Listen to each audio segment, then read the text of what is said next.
Boa noite, pessoal. Tudo bem? Eu sou Ronaldo Monteiro e este é o programa Amplie Sua Consciência. É um patrocínio da fabricadeempresas.com, uma consultoria empresarial e digital para transformar o seu sonho de empreender negócios. E fabricadeempresas.com você pode acessar a qualquer momento, vai ter todas as informações nesse endereço. Bem, essa noite entrevistarei a Virgínia Gaia, astróloga, taróloga, coach, estudiosa da mitologia e religião comparada há mais de 15 anos. Tem um quadro no programa A Tarde é Show, com Nani Venâncio, na Rede Brasil de televisão, e leva o conhecimento que acumulou nas ciências herméticas para os mais diversos públicos. O tema de hoje é sexualidade e espiritualidade. Boa noite, Virgínia, tudo bem? Seja bem-vinda. Boa noite, Ronaldo. Tudo bem? Muito prazer. Agradecer imensamente o convite, dar boa noite aqui para as pessoas nos assistindo. Boa noite para todo mundo. Obrigada pelo convite, amei a oportunidade. E vamos que vamos, né? Acho que tem muito assunto aí para a gente falar. Excelente, Virgínia. Então, a gente agradece mais uma vez a audiência dos nossos internautas, né? Porque o tema de hoje realmente é muito interessante e vamos ver também, né, qual é a reação do público, o que a gente pode esclarecer sobre esse tema, tá bom? Então, a gente vai começar o seguinte. Nessa questão da sociedade patriarcal, né, principalmente a cultura judaico-cristã, trata a sexualidade com muitos tabus, não é verdade? Como se o sexo fosse apenas para a procriação. Mas já houve um tempo em que a sexualidade era vista de uma outra forma. É isso mesmo, Virgínia? Na verdade, é muito interessante que a gente não sabe exatamente qual foi o ponto da história da humanidade em que a gente separou corpo de espírito, né? A gente separou, especialmente o sagrado e o profano, o corpo e o espírito, a gente separou isso de uma maneira tão grande que muitas vezes, né, a gente colocou o sexo num lado muito negro da nossa percepção, né, um lado muito sombra. E aí, você sabe, né, tudo que vira sombra acaba engolindo a gente, de certa forma, né? E a gente vê hoje, na sociedade, nos padrões sociais que a gente tem, ainda o sexo sendo visto como tabu, e esse é um grande problema para o desenvolvimento da consciência. Porque antes, se a gente for pegar historicamente, a gente tem na história da civilização vários povos que usavam o sexo até como, não só como meio de expansão da consciência, mas até praticavam rituais sexuais, tinha uma ligação maior, né? E até muitas vezes usavam a própria sexualidade como meio de expansão da consciência, como uma prática mágica, muitas vezes dentro dos rituais religiosos, se a gente for olhar, muitas vezes, muitos rituais até que usavam a sexualidade, transformando, né, fazendo esse trânsito entre, digamos, a espiritualidade e o uso do corpo de uma maneira mais natural, né?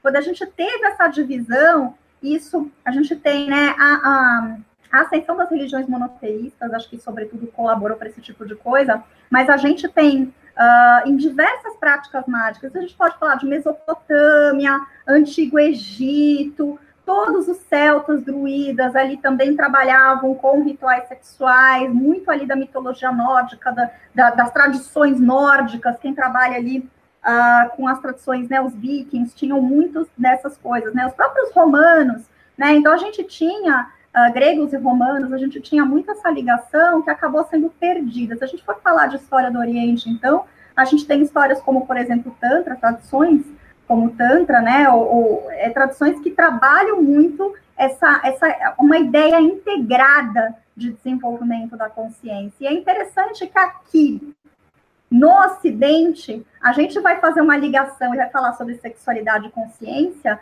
há pouco mais de 100 anos atrás, com a criação da psicanálise, né? Com o advento da psicanálise, né? O conceito psicanalítico de inconsciente, as ideias de Sigmund Freud, que vai falar que o inconsciente é a morada da energia sexual que a gente reprime, né? Mas é interessante que numa linguagem muito mais holística, muito mais mágica, a gente tem isso em diversas tradições e que vão falar, né, muito da necessidade de você trabalhar a questão das questões sensoriais, o corpo, a sexualidade como um meio que você integra corpo e espírito, expansão da consciência, né?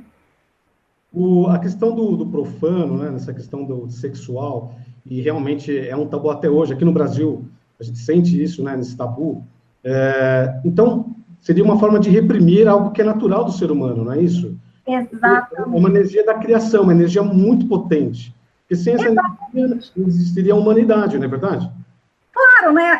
A gente acaba reprimindo essa energia e toda energia que é represada dessa maneira acaba o quê? Se tornando sombra, acaba engolindo a gente, né?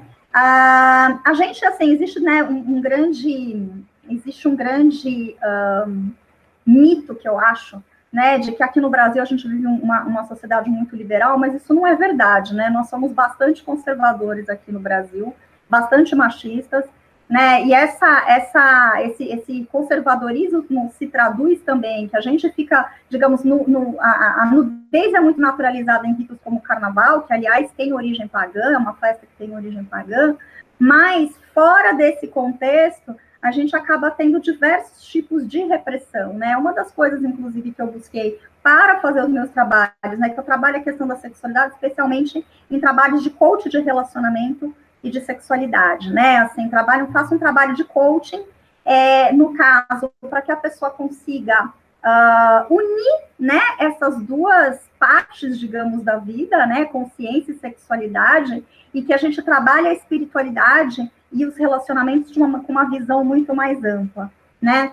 Então, nesse trabalho que eu faço, eu busquei até uma certificação como sexóloga, né, sou certificada pela ABEME, que é a Associação Brasileira das Empresas do Mercado Erótico e Sensual, como educadora sexual, justamente para que eu conseguisse trabalhar essas questões, trabalhando justamente nos traumas das pessoas, nas dificuldades, nas disfunções sexuais, porque justamente essa repressão acaba criando uma relação muito ruim com o próprio corpo, que, em última instância, acaba atrapalhando, inclusive, o desenvolvimento da consciência, o desenvolvimento espiritual mesmo, né, do indivíduo.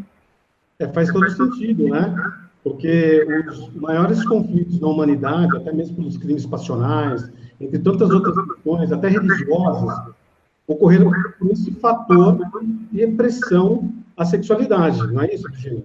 Exatamente. A gente tem aí vários momentos históricos, né, em que a gente percebe o quanto que essas questões acabaram pesando, e eu falo não só para, né, as grandes decisões, etc., mas muito para o bem-estar, né, para o conceito de bem-estar do ser humano, né? Quando a gente fala de consciência, de espiritualidade, no fundo, o que a gente está buscando é uma sensação de bem-estar, né? E é interessante que a gente, só depois da psicanálise que a gente começou, aqui no Ocidente é tão tabu, né? E mesmo assim a gente ainda tem muitas dificuldades de perceber o quanto que a sexualidade é importante para o bem-estar. Isso não era assim, né? A gente tem em outras, a gente tem aí, se a gente fizer traçar aí uma linha do tempo, a gente vai perceber que essa grande repressão vem de 2.000, 2.500 anos para cá, mais ou menos, com a exceção do monoteísmo, na verdade, né? Porque você tinha diversos, e aí N culturas de diferentes orientações, diferentes culturas, em diferentes pontos da história, trabalharam isso de uma forma muito mais saudável do que a gente trabalha hoje. O Brasil realmente é um país machista, né? Essa liberdade, tanto que se prega por aí, não é bem assim. Tanto da parte da mulher quanto do homem, acho que principalmente do homem. Porque o homem ele coloca uma situação de que ele pode tudo e a mulher não pode nada, não é isso? A gente ainda tem o Brasil, quando você pega as estatísticas mundiais, o Brasil é um dos países nos quais a gente tem a maior diferença de comportamento sexual e especialmente de números de parceiros, pelo menos a diferença declarada em questão de número de parceiros.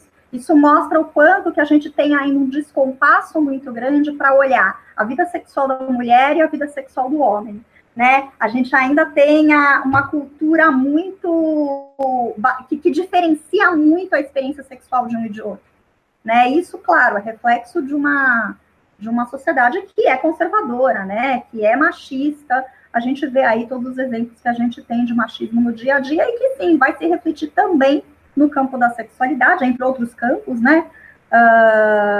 Mas no campo da sexualidade vai se refletir e vai colocar a mulher numa condição de desvantagem sempre, né? E o mais interessante é que, do ponto de vista espiritual, do ponto de vista psíquico, essa desvantagem feminina, ela vai ter impacto igualmente para homens e mulheres, né? Porque a gente vai ter também homens com uma dificuldade muito grande de lidar com o feminino como arquétipo, né? Assim, uma dificuldade muito grande de trabalhar, já que a gente trabalha sempre com polaridades, com masculino e feminino, com yin e yang, né? Com Sol e Lua, com Marte e Vênus, a gente vai ter muito nos homens também, até porque por conta desse machismo, desse conservadorismo, uma dificuldade muito grande de lidar com o feminino. Tem uma questão que eu e a Cris, a gente sempre levanta nos nossos programas, né, nossas entrevistas, que é o seguinte: se cuida muito da saúde física, se cuida muito da parte externa, né, do ser humano, mas tem duas saúdes que são importantíssimas, aproveitando a tua entrevista, que é a saúde mental e a saúde sexual. Tá? Não necessariamente nessa ordem, mas se a sua mente está ok, e você está ok com a sua sexualidade, você é uma pessoa feliz, não é isso, Virginia? Exatamente. Porque o que acontece, até falando do ponto de vista mais místico, e eu trabalho muito com esse sistema, o sistema dos chakras, por exemplo, né? Segundo as tradições dos tantras, que na realidade é um conjunto de escrituras, e depois isso foi, né, para os estudiosos de hermetismo e para estudiosos de magia sexual, acabaram fazendo correspondências desses chakras com as esferas da árvore da vida da Cabala e com diversos níveis de expansão da consciência. O que a gente precisa ter? A gente tem, no nosso corpo, nós temos os chakras, que são pontos de energia, que precisam ter um fluxo constante de energia. E essa energia, ela é energia vital, ao mesmo tempo energia sexual, né? É muito interessante porque Freud foi chamar isso, né, de libido, mas dentro dos tantras, e a gente está falando de uma tradição que é mais ou menos 3.000 a.C., que você começa a ter os registros, isso, né, é o mesmo fundamento das técnicas de yoga, é o mesmo fundamento de outras tradições também ligadas ao hinduísmo, ao taoísmo, esse fundamento de que você tem esses chakras, que são pontos de energia, por onde circula a Kundalini, que é a energia vital, que é sexual, né? Então, quando a gente fala de uma sexualidade bem resolvida, o conceito não é simplesmente, não é só ter mais prazer, né? Mas é o prazer como base para um bem-estar maior num nível muito mais profundo, né? Essa energia destinada a diferentes áreas da vida que eu queira destinar, diferentes áreas da vida que eu queira aplicar. E aí a gente vai falar de bem-estar físico, claro, de saúde. Hoje em dia a gente já tem diversas pesquisas que uma vida sexual frequente, por exemplo, é essencial, ela fortalece o sistema imunológico, ela favorece a disponibilidade de alguns neurotransmissores que fazem com que a gente tenha a melhor sensação de bem-estar, previne depressão, quadros de ansiedade, todo esse tipo de coisa, mas a gente tem muito mais do que isso, do ponto de vista místico, do ponto de vista holístico, que é onde eu trabalho, no campo da sexualidade holística, com a abordagem holística da sexualidade, a gente tem muito mais energia para praticar, para colocar em prática o que? A nossa vontade, a nossa verdadeira vontade, né? O que os ocultistas chamam de verdadeira vontade, né? Aqui a gente acaba tendo muito mais a capacidade de transformar a realidade de acordo com a nossa vontade, de transformar e viver a realidade, né? Então, assim, é uma noção de bem-estar num nível muito maior, né? Além da gente ter um sistema imunológico fortalecido, que, claro, vai fazer bem para a nossa saúde, além da gente ter uma saúde psíquica melhor, né? Com prevenindo depressão, diversas doenças, também mais energia, mais magnetismo, mais força, para que a gente consiga realizar a nossa missão, né? Realizar aquilo que a gente tem que realizar aqui nesse plano, digamos, nessa vida, nessa passagem por aqui que a gente está, né? Perfeito, Virginia. Então, é uma questão de se utilizar de uma forma mais concreta, né? Uma forma mais liberta, não libertina, mas uma forma mais tranquila, né? Livre, de se utilizar um mecanismo humano, né? Uma atividade humana que é o poder da criação, tá certo? Exatamente. Esses estudos que você realizou, enfim, todo esse seu conhecimento, mas como isso influenciou a forma como que a sociedade, né, ou dentro do seu trabalho, enxerga a sexualidade atualmente? Você acha que hoje tá mais equilibrado, o pessoal entende mais dessa parte? Como é que é isso? Ah, com certeza. Eu acho que assim, a gente vem caminhando, a gente está assim, estamos no meio de um processo histórico que eu acho que muita coisa ainda tem que acontecer, ainda tem que melhorar, mas com certeza a gente melhorou muito nos últimos anos, tá? Eu acho que assim, da revolução sexual para cá, a gente, né, quando a gente fala ali da criação da pílula, né, de todos os movimentos feministas, a gente vem, né, então a gente vem num desenvolver, né, eu mesmo citei aqui, quando a gente teve a psicanálise, os conceitos da psicologia moderna, a gente realmente vem num crescente. Agora, tem uma coisa muito interessante que eu tenho percebido, é que assim, a gente está num momento histórico que é interessante, muito se fala sobre sexo, né? As pessoas conversam sobre sexualidade, conversam sobre sexo, a gente fala na mesa do bar, a gente troca ideia com todo mundo, a gente distribui, dá risada com os amigos das coisas com muito mais naturalidade, mas ainda falta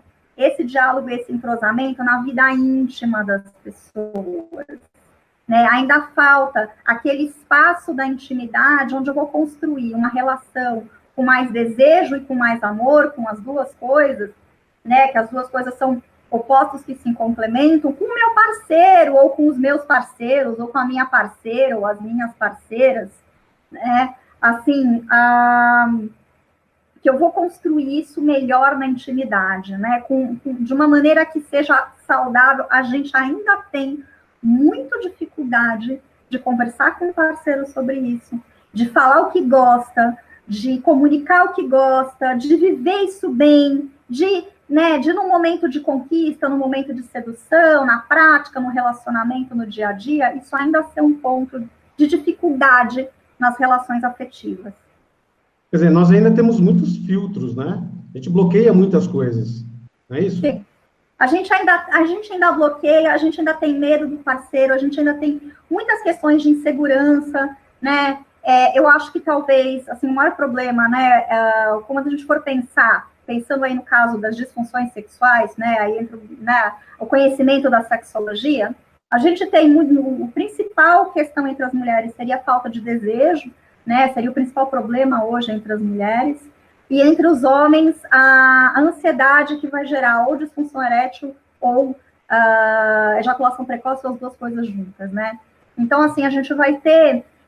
quando a gente vai ver os problemas das pessoas, assim, na prática, a gente vai perceber que ainda falta muito, ainda é muita expectativa do outro. Porque a falta, a dificuldade da mulher com o desejo, com o orgasmo, com o prazer, ainda está muito... Ela acontece muito em função do que das pressões sociais, por ela não ser uma mulher, por ela não poder, ela não pode ser uma mulher muito desejosa, né? Ela não pode ser uma mulher muito quente. O que vão pensar de mim? Os problemas dela ainda funcionam muito com base na expectativa, o que o meu parceiro vai esperar de mim, o que o meu parceiro vai pensar e o que a sociedade vai pensar. E dos homens também. A gente ainda tem, né? Quando a gente tem esses problemas todos com a ansiedade por conta da performance, a gente está colocando toda uma carga social que existe em cima do homem de que ele tem que ser infalível, ele tem que ser perfeito, ele tem que ser assim para ele ser homem de verdade, né? Então, esse tipo de pressão também acontece, né? Esse quadro acontece em função da pressão social e da pressão da expectativa do outro, né? Porque eu não posso frustrar, eu não posso mostrar para ela as minhas fraquezas, eu não posso mostrar para ela que eu tenho algumas dúvidas, algumas questões comigo. Então, a gente ainda tem a pressão social, acho que ainda é o maior problema que a gente tem quando a gente está falando de sexualidade. E se a gente leva isso para um nível mais, para um nível holístico, com uma abordagem mais holística, a gente vai perceber que é o indivíduo tendo que olhar para si mesmo e de perguntar o que efetivamente eu quero de uma relação, o que eu quero da minha vida afetiva, da minha vida sexual. Será que eu quero ter uma relação monogâmica, uma relação aberta? Será que eu quero, né? Como é que eu lido? Será, né? A gente hoje tem tantos rótulos, heterossexual, homossexual, a gente ainda tem uma necessidade de caber dentro de uma caixinha e que o outro tem que aprovar dentro da, né? O que a gente está fazendo dentro de uma caixinha, e isso acaba tirando muito da magia mesmo que existe no encontro afetivo, né? Se a gente for olhar dentro de arcanos do tarô, por exemplo, né, a carta dos enamorados, que é uma carta com um significado muito profundo, ela fala da escolha afetiva como uma forma de encontro de um oposto complementar para alimentar a minha energia em direção, né, ao que o hermetismo, ao que o ocultismo vai chamar de grande obra, né? Então a gente tem todo um processo mágico que acaba ficando interrompido muito por conta de padrões sociais, que todo mundo tem algum nível de padrão, mas que são alguns que são excessivos, que a gente não precisava ter, ou que talvez, mesmo que a gente tenha a expectativa do outro que tenha segurança, é uma questão mais de saber lidar com isso, de maneira mais natural, conversar, ter diálogo, falar sobre tudo isso. Poxa, uma pessoa que está dividindo a sua intimidade, você não consegue conversar sobre seus desejos, né? Mas a gente ainda tem essas dificuldades. Ô, Virginia, então, quer dizer, de um lado, o homem tem que ser forte, tem que mostrar a sua masculinidade, né, de uma forma declarada. Do outro lado, a mulher tem que reservar, tem que ficar mais na dela, para demonstrar o toque sexual. Então, contrasta isso aí, o seu lado, que é pressionado pela questão social, não é isso? Sim, a gente ainda vive isso. É interessante, porque quando a gente fala no Tantra e na magia sexual, né, magia sexual é o nome que a gente dá para os estudos, para a incorporação desses estudos sobre o Tantra, especialmente, sobre dentro de um linguajar e nos estudos ocultistas do Ocidente. É interessante que a gente sempre vai trabalhar com polaridades, né? Magia sexual é trabalhar feminino e masculino como polaridade o tempo inteiro. Mas é interessante que as pessoas fazem uma confusão muito grande das polaridades com o que a gente chama de estereótipos de gênero, né? E eu vejo assim, não só o público em geral, as pessoas em geral, mas até no meio ocultista a gente tem uma dificuldade muito grande. Eu vejo de muitas pessoas de entender que, assim, masculino e feminino é algo que todos nós temos dentro de nós mesmos, né? E que a gente tem essas duas polaridades que precisam o quê? Estar sendo trabalhadas em harmonia. Isso independente independente de homens, mulheres, trans, independente de orientação sexual, a gente tem masculino e feminino dentro da gente. Só que o que acontece? A gente transforma, talvez por conta sexual que a gente teve, a gente meio que transformou esse conceito de polaridades no que a gente chama de estereótipo de gênero, né?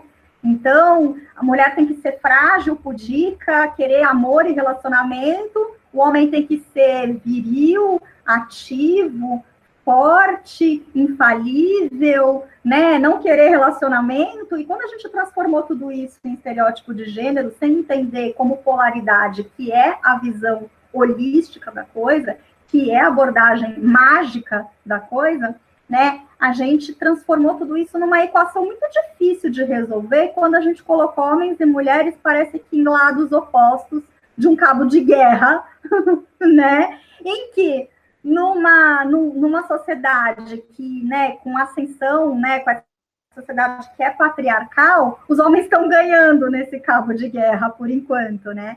Então, assim, reduzir essa coisa a um cabo de guerra é muito complicado. E se a gente for olhar do ponto de vista holístico, homens e mulheres são indivíduos com polaridades que precisam estar em equilíbrio, né? E é assim que a gente vai olhar o desenvolvimento psíquico, mental e espiritual do indivíduo, né?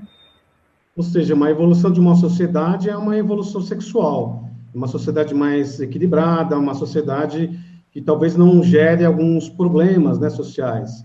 Porque se a coisa é de uma forma aberta, né, você não tem aquela coisa oculta para você resolver. Uma coisa aberta e muito bem diferenciada entre as pessoas.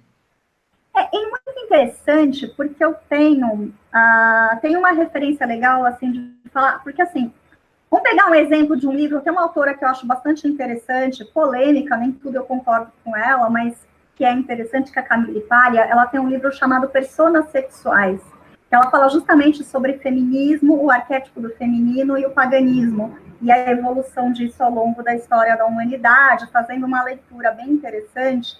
E eu gosto, assim, o termo de personas sexuais, porque o conceito de que nós somos indivíduos e personas que temos o sexo dentro da gente e a sexualidade da gente, é algo que precisa ser entendido para que a gente perceba, para que, enquanto sociedade, nós tenhamos uma sociedade composta por pessoas que são sexuais em sua essência. Isso é uma coisa que, acho que a dificuldade que a gente tem de lidar com o sexo acaba refletindo numa sociedade que é mais agressiva, que é mais fria, que falta amor, que falta uma série de coisas, né? Justamente por a gente ter essa energia, esse esforço o esforço de reprimir o lado sexual, muitas vezes vai fazer a gente direcionar essa energia para outras esferas. Uma outra coisa também que a Camille fala, que eu acho bastante interessante, é que ela diz que sexo é daimônico, no sentido do daimon, lá dos antigos gregos, né? Quando ela vai falar o conceito de daimon. E o que é o daimon? A tua essência, né? Como se fosse o teu mentor interno, né? Talvez o teu lado um pouco sombra, usando uma linguagem um pouco junguiana, você ter um lado sombra que precisa ser integrado a você, né, ao teu lado luz, no teu processo de desenvolvimento, no processo de individuação, para usar um termo bem junguiano. Então, também é perceber isso, né? Nós somos personas sexuais vivendo numa sociedade, só que a gente tem uma dificuldade muito grande de perceber isso com naturalidade. A gente não quer lidar com o nosso daimon ou com a nossa sombra, muito menos nos percebermos enquanto indivíduos sexuais, e com isso a gente transforma a sociedade numa sociedade muito mais neurótica, né? Uma sociedade com muitas neuroses, com muitas dificuldades, que vai, inclusive, se refletir em outras áreas, né? Não só na vida sexual das pessoas, mas na maneira como elas se relacionam, como elas mantêm os seus círculos sociais, as suas amizades, né? A sua vida de uma maneira geral. Perfeito. Nessa questão, por exemplo, do Freud, né? Ele buscou com o trabalho dele, através da questão do libido, a transformar a sexualidade numa coisa menos opressora, é isso?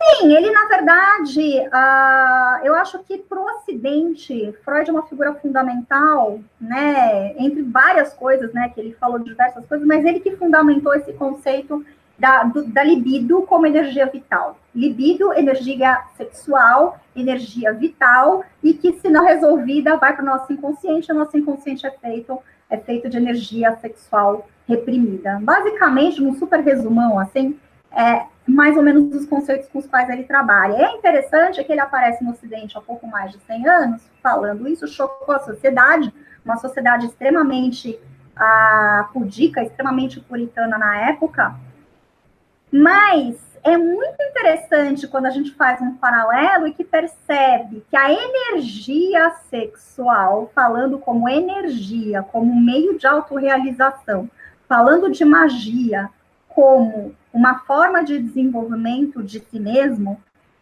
isso acompanha a humanidade há muito tempo, né? Na Mesopotâmia a gente tinha rituais sexuais, cultos sexuais. No Antigo Egito a gente tinha as festas, os rituais sexuais, né? É que a gente foi ao longo da história reprimindo esse tipo de coisa, né? Especialmente quando a gente teve a ascensão patriarcal, a ascensão de uma religião monoteísta que divide muito sagrado e profano, corpo e espírito. A gente meio que separou isso de um jeito que parece que a sexualidade ela não entra em nenhum momento, né? Parece que a gente separa de um jeito tão maluco que ela não entra em nenhum momento na ideia e no conceito de autodesenvolvimento, especialmente não só mental, como especialmente espiritual também, né, autorrealização e o conceito de espiritualidade,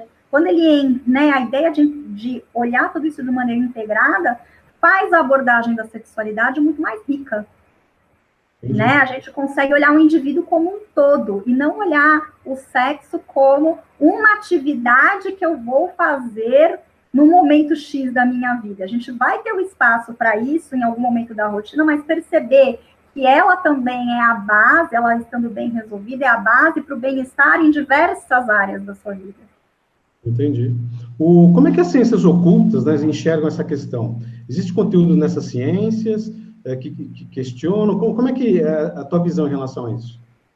Então, dentro do ocultismo, a gente tem alguns teóricos, né, que trabalharam com o estudo do que se chama de magia sexual, né? Então, a gente tem um pouco, na verdade, quando você começa a ter ideia das sociedades secretas, do ocultismo se desenvolvendo, né, na era que a gente está ali, pós-iluminismo, né, que a gente vai ter a teosofia, os Rosa Cruz, né, que você vai ter todo o desenvolvimento, depois a gente vai ter a ordem hermética da Aurora Dourada, e a gente vai ter diferentes pessoas que vão olhar para a história da sexualidade com uma visão ocultista, tá? A própria Blavatsky, dentro da teosofia, vai estudar muito, né? O Pascal Rudolph também vai olhar para esses termos aí, ele vem de uma escola Rosa Cruz, né?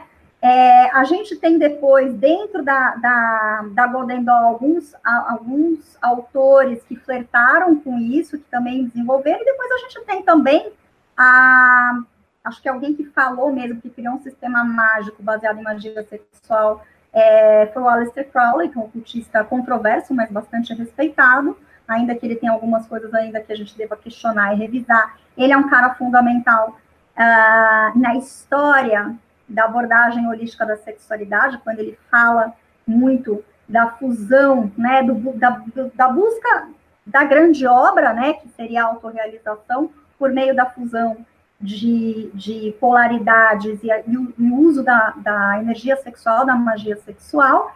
E é muito interessante que esse pessoal, quando a gente vem ali da Rosa Cruz, da teosofia, quando a gente vem nessas escolas, é muito interessante que o conceito que eles vão usar, e que eles vão fazer estudo de magia sexual, fazendo referência aos signos do zodíaco, às próprias cartas do tarô, porque você tem... É muito interessante que o tarô, especialmente o Crowley, ele fez isso de uma maneira bastante literal com o tarô de Tote, mas a gente tem, dentro do tarô, toda uma ideia de alquimia nas diferentes lâminas do tarô, e que a gente vai falar de estágios de desenvolvimento da consciência, que são também estágios de desenvolvimento da sexualidade, que por sua vez estão nas lâminas do tarô, que são numeradas e que tem uma sequência, e que isso também se reflete quando na sexologia a gente vai estudar as fases do desejo sexual, a gente vai ter um conceito muito parecido. Agora, a gente tem que pensar que tem uma diferença de muitos anos de quando o pessoal lá atrás estava estudando isso dentro do ocultismo, até que a gente tem o Alfred Kinsey, que seria, digamos, o precursor dos estudos de sexualidade, né? E depois a gente teve a Ellen Kaplan falando das fases do desenvolvimento e da resposta sexual humana. Quando a gente compara as duas coisas e vê que elas funcionam muito bem, a analogia de uma com a outra é muito coerente, é muito interessante que a gente também tem uma distância muito grande temporal nisso, né? Então, mais uma vez, a gente vai ter o conhecimento místico e holístico caminhando junto com o que hoje a ciência está mostrando para a gente que tem fundamento. Então, com a diferença é que a gente não vai isolar isso como uma resposta fisiológica do corpo, a gente vai perceber que isso também é energia, e que isso também tem que ser abordado de uma maneira mais integral. Essa é a ideia do holístico, né, do integral. Essa parte que você fala do integral, ela é bastante importante, né? Porque a gente vive, né, aqui na Terra, sempre separando as coisas, né? A dualidade. Então, é o certo, é o errado, é a luz, é a sombra e assim por diante. Então, a gente trabalha muito essa questão durante a nossa vida inteira. E a saúde, ela vai começar com o despertar consciencial que está envolvido tanto a saúde mental como a sexual. Pelo menos essa é a nossa visão, né? Sim, sim, é porque as coisas vão estar muito integradas. É uma coisa interessante, porque, assim, quem que era o sexólogo da antiguidade, quem que era o psicólogo, quem que era o médico, quem que era o ginecologista, no fundo, você tinha, assim, a ideia do guru, o curandeiro, o mago, enfim, os diferentes nomes que a gente dá, eles juntavam um sem número de especialidades hoje que acabam lidando com a sexualidade de uma maneira ou outra. É muito interessante, porque muitas vezes eu sou contratada para palestrar, já fui contratada para palestrar para médicos, para ginecologistas, assim, né, psicólogos também, faço muita palestra, chá de lingerie para esses públicos, e é muito interessante que, assim, muitas vezes eles vão ter uma visão até mais profunda, né, do ponto de vista médico, fisiológico, etc., mas falta todo um conhecimento, né, que eles muitas vezes não têm. A gente desmembrou, né? Então, assim, quando a gente for ver que a gente tem psiquiatra, psicólogo, ginecologista, e até para você pensar, por exemplo, se a gente for pensar, até o fisioterapeuta, os casos de vaginismo, por exemplo, que é uma contratura violenta da musculatura circunvaginal que impede a penetração, por exemplo, isso é tratado por fisioterapeuta, né? Então, assim, a gente tem e é uma questão sexual também, a gente tem o conceito de sexualidade hoje em um sem número de especialidades e que muitas vezes a pessoa não tem esse espaço ou esse profissional que vai realmente fazer uma abordagem holística. Holística que, assim, é olhar corpo, mente e espírito. E, claro, quando eu sinto que tem alguma necessidade específica que é orgânica, aí eu encaminho para os especialistas, né? Eu também trabalho muito com a indicação de outros profissionais. Quando a pessoa precisa de fisioterapia, eu indico fisioterapeuta. Quando eu percebo que ela precisa tomar alguma medicação, encaminho para o médico, né? Mas, assim, a ideia é justamente fazer esse 360 graus, dar essa volta e conseguir levar um trabalho que vai olhar essa pessoa como um todo e não como um pedacinho. Eu não vou olhar ela como um órgão sexual. Eu vou olhar ela como uma pessoa que tem um indivíduo em busca de autorrealização e bem-estar, né? Ou seja, Virginia, existe uma inter-relação dessas partes fragmentadas, né? A medicina, ela procura resolver o que tem de resultado, mas não na fonte, né? Então, tem que tocar mal no corpo, mas de repente foi sexual, né? Não sei. Exato, porque, assim, muitas vezes, assim, a maior parte das disfunções, das dificuldades sexuais, ou mesmo dos problemas relacionais, eles têm origem psíquica, né? Eles têm a maior parte. Existem casos, sim, que você precisa ter uma intervenção clínica, né, fisiológica, médica, né? Mas, assim, boa parte funciona dentro do lado psíquico, então a gente não pode dissociar também, quando a gente está falando de bem-estar psíquico, a gente também está falando de espiritualidade, porque espiritualidade é um conceito amplo, né? Ele não é exatamente somente você uma igreja, uma instituição, ou que seja. Espiritualidade é um conceito amplo, né? Por isso que muitas vezes eu vou trabalhar, por exemplo, para quem está com questões sexuais e de relacionamento, eu trabalho, por exemplo, com meditações, eu trabalho com a aplicação de florais, né? Então, eu trabalho com alguns banhos de ervas, com algumas coisas para que a pessoa trabalhe essa energia e alinhe e equilibre os seus chakras, né? Dentro de si mesmo, né? Na verdade, funciona muito na ideia de equilibrar e alinhar os chakras e ter a energia vital da Kundalini circulando, não só para ela se relacionar melhor, mas, assim, para partir disso, do se relacionar melhor, do ter uma vida sexual melhor, ela trabalhar melhor, ela realizar os desejos dela, ela conseguir cumprir metas e objetivos de vida que ela tenha, ela consiga chegar na essência dela, na realização do que é o significado de vida dela, o propósito de vida, né? Eu trabalho muito com essa coisa do propósito de vida, né? A ideia de que existe um santo graal dentro da gente e que a gente tem que buscar isso como um propósito de vida. Tudo isso que você está nos, né, dando uma elucidação, eu acho muito bacana, significa que futuramente esses assuntos serão mais abertos, a gente vai ter um maior equilíbrio entre toda essa parte da medicina, toda a parte do corpo, das ações integrais em relação à saúde do ser humano, né? Que, de novo, a saúde mental e sexual, elas tendo isso, estando ok, a vida vai fluir melhor, né? A concentração da pessoa, o atingimento de metas que você comentou. Então, isso vai melhorar bastante o aspecto da sociedade humana. Eu acho que sim. Eu acho que, assim, eu costumo dizer que o que eu faço é um grande resgate do passado para viver melhor o futuro. Eu não gosto muito da ideia, né, para repensar o futuro. Não que eu não gosto da ideia de viver no passado. Existe uma série de coisas que a gente vai olhar e ver as tradições e rever as tradições.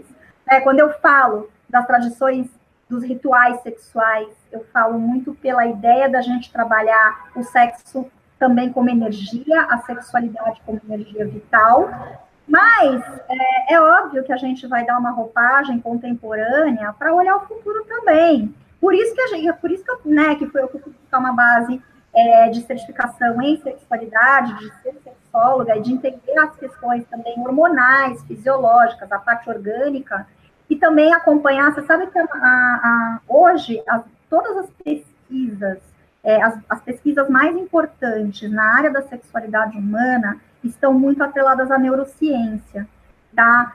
Porque a gente mapeou, por exemplo, parece ultra recente, mas é verdade, a anatomia completa do clitóris foi desvendada em 1998, tá? É super recente. Recente, né? Uhum. Muito recente por conta de todos os tabus que a gente tinha em relação à sexualidade feminina e até o próprio clitóris, a anatomia dele. Mas, assim, do ponto de vista orgânico, anatômico, estrito senso, existem poucas coisas ainda que a gente tenha muito a crescer, a desenvolver. Por outro lado, dentro da neurociência, falando de todas as questões neurais que o sexo envolve, é que a gente tem um maior número de pesquisas. Então, é legal a gente juntar uma coisa com a outra e entender que, novamente, a gente, com uma visão holística lá do passado, a gente vai ver a ciência comprovando ou explicando muitos dos conceitos que lá no ocultismo são muito antigos. Você sabe que muitos dos rituais sexuais trabalhavam a ideia entre vida e morte, né? Morte e renascimento. Daí também que vem a expressão do orgasmo em francês, que fala petit mort, ou seja, pequena morte. Hoje, com os estudos avançados da neurociência, o que se percebe é que o sexo acaba ativando diversas áreas do cérebro, até que no momento do orgasmo a gente vai desativar gradualmente diversas áreas cerebrais, até que a gente vai ficar realmente com um pedacinho dele muito pequenininho funcionando, que é o que a gente tem durante o orgasmo, né? Por isso que a gente tem a perda temporária de consciência. Então, de fato uma pequena morte, já que a gente desativa estruturas neurais para que a gente tenha um orgasmo, né? Então, assim, claro que a gente fala do estímulo certo, da importância do estímulo do clitóris, das zonas erógenas, no caso da sexualidade feminina, no caso dos homens também, a gente tem as zonas erógenas do homem, né? A gente tem aqueles pontos que são fortes, mas que a gente tem que perceber que é realmente uma questão muito mais abrangente. De fato algo que vai falar, e quando a gente está falando de transição de consciência, se a gente fizer esse paralelo do mágico e oculto com a parte fisiológica e neural, a gente vai entender que a coisa é integrada mesmo. O resgate do sagrado feminino, né, que tem crescido atualmente, ele colabora para que a sexualidade seja vista de uma forma mais holística, também possibilita essa integração com o divino? Sim, sem dúvida. O que acontece? A gente entender o sagrado feminino como uma coisa mais ampla, né? Aí entra muito no lado também da dificuldade que a gente teve com o feminino, né? Já há algum tempo na história da humanidade. Então, o que acontece? Entender o feminino e a sacralidade do feminino em complemento a uma sacralidade masculina, com valores femininos e masculinos em equilíbrio, é fundamental, né, para a gente continuar caminhando nesse processo histórico que a gente está, de libertação e de melhor resolução das questões sexuais. É uma coisa interessante porque isso acontece, esse resgate do sagrado feminino, dos conceitos da deusa em complemento a um deus, né, que a gente vai ter ali polaridade masculino e feminino, ele acontece junto com movimentos sociais importantes, como o feminismo, como a revolução sexual, que a gente falou agora há pouco, né? Então, quando a gente passa a olhar também o feminino como sagrado, que está num pé de igualdade com o masculino, e a gente consegue integrar essas duas polaridades, a gente vai perceber que a gente tem essas polaridades dentro da gente e que elas precisam ser integradas para um desenvolvimento psíquico e espiritual amplo. Bacana, bacana. Você acredita que é possível romper com os dogmas e tabus que ainda imperam nas sociedades contemporâneas, principalmente no tocante à mulher?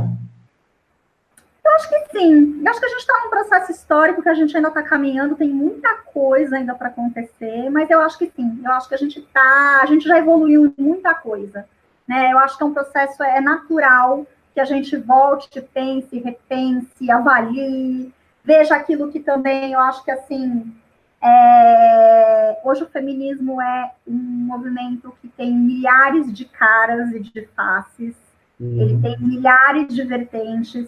Eu acho super importante que haja esse diálogo interno dentro do feminismo, que tem, assim, acho super bacana que tem um feminismo, né, você sempre vai ter um feminismo para chamar de seu, mesmo que você não concorde com algumas coisas, você vai ter alguma linha de feminismo que é interessante, né, e que você pode abraçar para chamar de seu.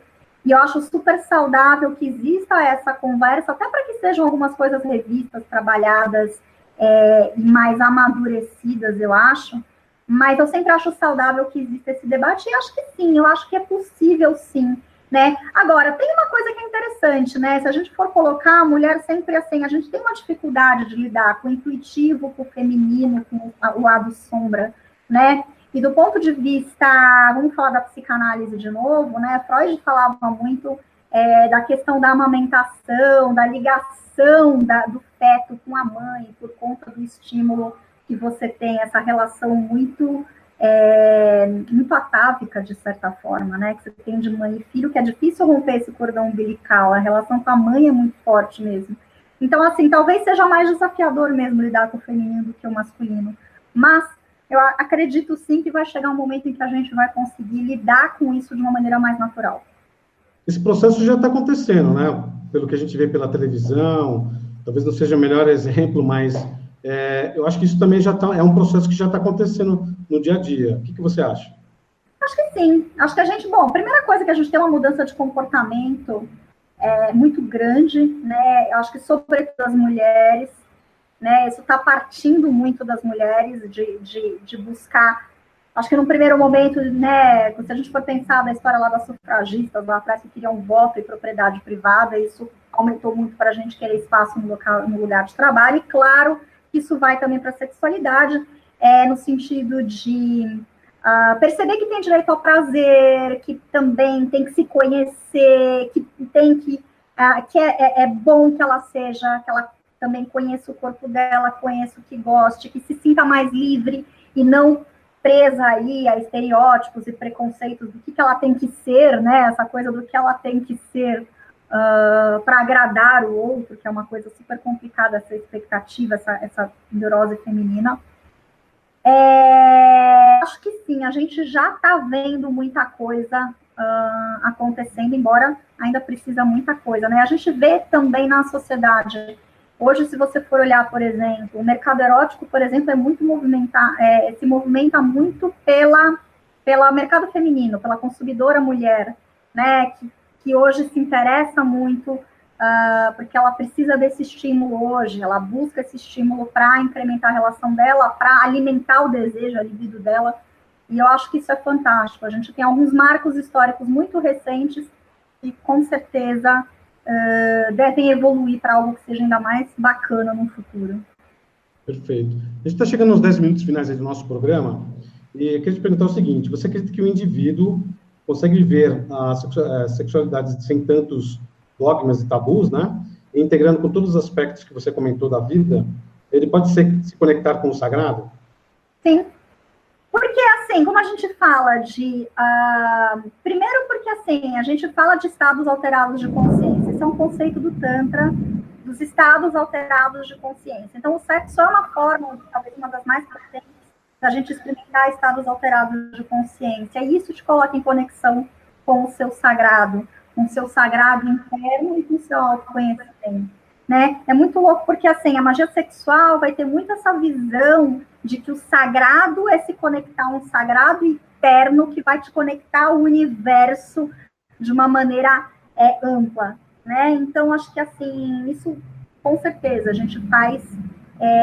a gente dá para o indivíduo o poder na mão dele de se conectar com o seu sagrado. Sagrado, né? Perfeito. E, para fechar a nossa entrevista, Virginia, qual a mensagem que você dá para os nossos internautas? Na verdade, assim, olha, a mensagem que eu dou para as pessoas, no geral, assim, primeira coisa, se conheçam, tá? Busquem conteúdo. Quer trabalhar, assim, quer entender essa parte da sexualidade, busquem profissionais sérios, estudos sérios, tá? No caso, isso é um recado específico para as mulheres, que muitas vezes esse ambiente em que a gente fala de ocultismo, de magia sexual, às vezes acaba sendo um pouco hostil para as mulheres, por conta de ainda ser tabu nessa comunidade. Apesar de ser uma comunidade que trabalha com todas essas coisas, a gente ainda tem alguns tabus. Então, eu acho que para as mulheres, assim, terem essa consciência e acho que a gente consegue tirar isso de letra, indo atrás, percebendo que a gente não precisa se sujeitar a nada para conseguir o conhecimento, que ele está muito dentro, e não em pessoas, né, nem em questões externas. Acho que, assim, importante também para as pessoas entenderem, né, que se você está com questões, com dificuldades no seu relacionamento, está com dificuldades com a sua sexualidade, entender isso é fundamental e que não necessariamente você precisa desmembrar isso para buscar no especialista aqui, lá ou colar, você pode ter uma visão muito mais holística, né, e se precisar de coisas pontuais, eu acho que um profissional que tem abordagem holística pode te indicar melhor alguns profissionais para questões específicas que fogem, né, desse escopo. Buscar alguém, né, credenciado, certificado para fazer um trabalho sério e acho que assim se conhecer, né, pensar que assim, que a força do amor, que no fundo a gente está falando de amor e desenvolvimento, né, é o desenvolvimento através do amor, né, que não existe lei maior nessa vida que a lei do amor. Né? Acho que esse é o grande recado aí para as pessoas pararem e pensar um pouquinho. Olha, Virginia, foi excelente. Eu gostei muito de conversar com você. Espero que nossos internautas também tenham gostado. E fica o convite para você vir aqui numa próxima vez para falar sobre os adicionados ao que você falou hoje com a gente, tá bom? Legal. Vou deixar aqui também para o pessoal agradecer toda a audiência, pessoal, para me seguirem nas redes sociais, eu posto dicas astrológicas todo dia, eu falo também, tem artigos no meu site falando de relacionamento.br, tem também o meu perfil no Instagram, Virginia Gaia, não tem segredo, é tudo com Ito Gaia, e também a minha fanpage do Facebook, só ir lá, Virginia Gaia, Astrologia, Tarot e Coaching, só curtir e me seguir, eu coloco aí as dicas todos os dias. Virginia, muito obrigado e até a próxima, então, tá bom? Até a próxima. Acho que realmente a entrevista hoje foi bem bacana. Fiquem atentos à programação no crontv.com. Inclusive, vai ter novidades na semana que vem que a gente vai falar sobre o futurismo. Sim, a gente vai montar aí alguns pacotes em algumas regiões aqui do país, onde tem bastante a manifestação de OVNIs. A gente vai fazer aí um convite a vocês. Aqueles que estiverem interessados, basta entrar no crontv.com, no link contato, e mandar lá a sua solicitação que quer participar do futurismo. Tá bom? Uma boa noite a todos e até a próxima.